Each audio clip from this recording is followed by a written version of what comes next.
Hi friends, ఈరోజు recipe వచ్చేసి cabbage curry. దీన్ని ఎలా ప్రిపేర్ చేసుకోవాలో చూద్దాము. ముందుగా ప్యాన్లో ఆయిల్ వేసుకొని హీట్ అయిన తర్వాత తాలింపు దినుసులు వేసుకొని కొంచెం వేయించుకోవాలి.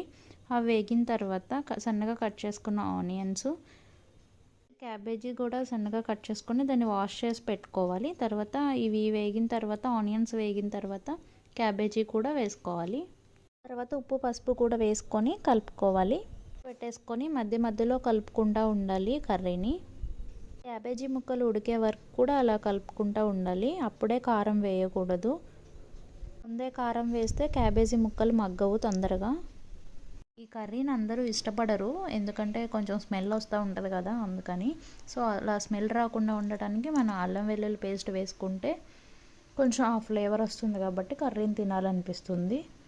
తర్వాత అల్లం వెల్లుల్లి పేస్ట్ కూడా కొంచెం వేగే వరకు వేగించుకున్న తర్వాత కారం వేసుకోవాలి మన టేస్ట్కి సరిపడా.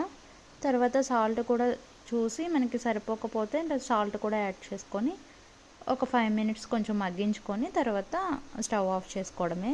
ఇంతే అండి, ఇలా సింపుల్గా చేసేసుకోవచ్చు క్యాబేజీ కర్రీని. లేని వారు కూడా ఇష్టంగా తింటారు ఇలా చేస్తే. సో మీరు కూడా ఇలా ట్రై చేయండి. ఈ వీడియో మీరు ఫస్ట్ టైం చూస్తున్నట్లయితే ప్లీజ్ లైక్ చేయండి. అలాగే ఈ ఛానల్ని ఎవరైనా సబ్స్క్రైబ్ చేసుకోకపోతే ప్లీజ్ తప్పకుండా సబ్స్క్రైబ్ చేసుకోండి ఫ్రెండ్స్.